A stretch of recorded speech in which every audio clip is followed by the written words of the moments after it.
Numbers వేశారు 24, 26, 210 గాజుల size number 424 day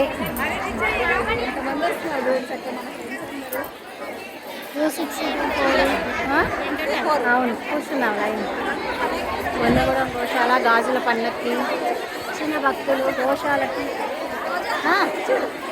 అరే దాంట్లో కూడా గాజుల పండగకి వచ్చేసాము. గాజుల పండుగ జరుగుతుంది. స్టార్ట్ అవుతుంది గాజుల ఈ రోజు అంతా ఎంత సంతోషంగా ఉందండి. అందరూ ఒక చోట కలిసారు చక్కగా. లేకుండా చక్కగా అందరం కలిసి ఎక్కడ కూర్చున్నాము